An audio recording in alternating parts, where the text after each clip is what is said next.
He let her go without a word, no explanations, no final goodbye. Just silence, heavy and endless, like a door closing on a chapter that would never be written again. At first, she thought he would come back. He always did. But this time the quiet stayed. No message, no trace. Only that strange, aching stillness that comes when someone walks out of your life, not in anger, but in acceptance. He wasn't cruel. He wasn't heartless. He had simply reached the point where love stopped meaning attachment. And that's what made it hurt the most. That kind of detachment that feels gentle, yet leaves you shattered. For months he had watched her drift away piece by piece. Not in betrayal, not in deceit, but in distance. The conversations became shorter, the eyes less curious, the laughter less real. There was no big fight, no betrayal to point at. Just a slow erosion of what once felt unbreakable. He could feel it before she even realized it herself, that quiet disinterest, that fading warmth. The human heart knows when it's being replaced, even if it's by solitude. So, one day he stopped trying. Not out of pride, but out of peace. Because sometimes love doesn't end with hate. It ends with exhaustion.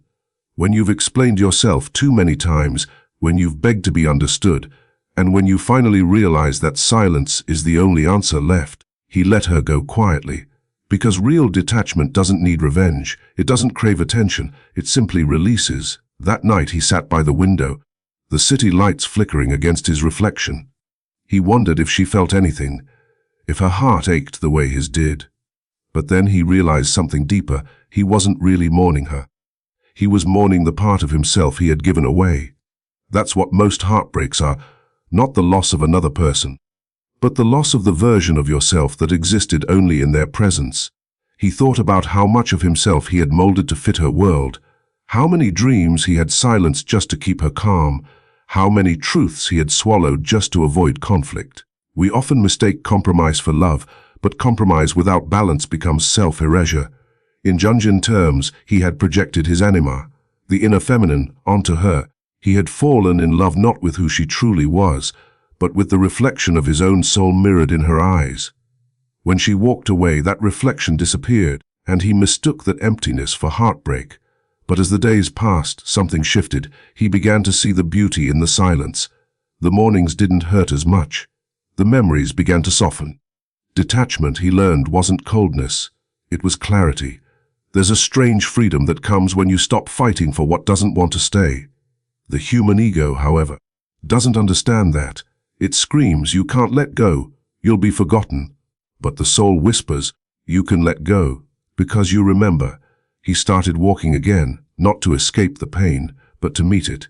Each street felt different. Every stranger's face carried a story. He noticed how the world moved forward, indifferent yet alive, and he realized maybe that's how healing works, slowly, without applause, without anyone noticing. Sometimes, letting go isn't about strength, it's about honesty. It's the quiet admission that what once was love has now become longing, and that longing, if held too long, turns into suffering. She, on the other hand, didn't understand the silence at first. She expected chaos, accusations, maybe even a plea. But when none came, it confused her. It made her wonder, because deep down, we are addicted to being needed. When someone detaches without anger, it disarms us. It forces us to confront our own emptiness. Weeks later, she looked through old photos, hearing his laughter in her memory, the way he'd look at her like she was the only person in the room.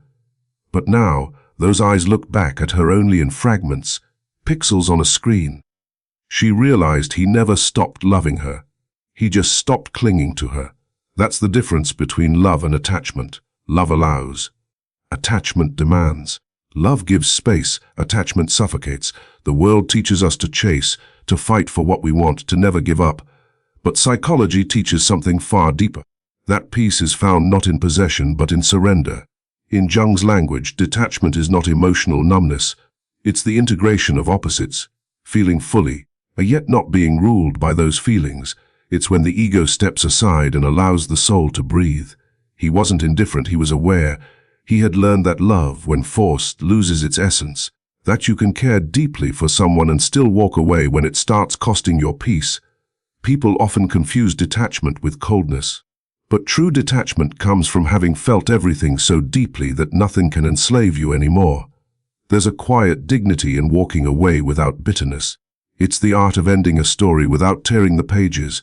He would still think of her sometimes, not with longing, but with gratitude. Because every person we lose teaches us something about ourselves. She taught him how to feel, and her leaving taught him how to let go. In those quiet reflections, he saw how much his heart had expanded through the pain. Pain doesn't shrink us, resistance does. When we let it in, it transforms us. Every tear he once fought became a prayer for understanding. Every silence she gave became a lesson in patience. One evening, months later, he walked by a park they used to visit. The bench was still there, but it no longer hurt to look at it. That's when he understood. Healing doesn't mean forgetting. It means the memory stops controlling you. He sat down, breathing in the cool air. For the first time, he felt light, not because the past disappeared, but because he had stopped resisting its weight. That's what detachment really is, not running from the past, but standing still and watching it pass through you without drowning. He smiled faintly, realizing that love isn't meant to be owned. It's meant to be experienced, to teach, to awaken. In that moment, he understood that silence can be the most honest form of closure. Words often complicate what the heart already knows. When he let her go without a word, he wasn't punishing her. He was freeing both of them from the illusion that love must always be held to be real. Some people stay in your life to build you. Others come to break you open. Both are sacred. Both are necessary. Because, as Jung once said, one does not become enlightened by imagining figures of light, but by making the darkness conscious. And heartbreak. That's the darkness most people run from. But he didn't. He sat with it, listened to it, learned its language. He realized that the pain of losing her was also the pain of meeting himself for the first time. Without her reflection, without the noise, without the roles they both played. The psychology of detachment is not about closing the heart, it's about expanding it. To love without fear, to give without expecting return, to walk away without resentment. He understood that attachment had once made him say, "I need you to be happy." But detachment allowed him to whisper, "I wish you happiness, even if it's not with me." That shift from possession to compassion is what makes the human soul mature. He no longer waited for her message. He no longer replayed their memories. The past became like an old photograph, still beautiful, but belonging to another time. The mind still remembered, but the heart no longer bled. That's how you know you've let go, not when you forget, but when you can remember and smile. The seasons changed. He built new habits, he met new people. But somewhere within, that quiet understanding stayed, that love in its purest form doesn't always mean staying together. Sometimes the bravest thing you can do for someone is to leave them free, to let them find what you could never give, and to find in yourself what you were once searching for in them. She would think of him too in fleeting moments, not with guilt but with a strange tenderness. Because she too had grown. His silence had forced her to look inward, to ask herself why she needed to be needed, why she feared being alone. That's what detachment gives us: perspective. It peels away the illusions that make love feel like ownership and reveals the truth, that every connection is temporary, yet eternal in what it awakens. One day, if they were ever to meet again, they wouldn't need to say much. The eyes would recognize what words could never explain, that they were both different people now, shaped by absence, softened by understanding. He would thank her silently for teaching him that endings aren't failures, they're transformations. And she would thank him in her own way for showing her that love can be quiet, deep, and complete, even when it walks away.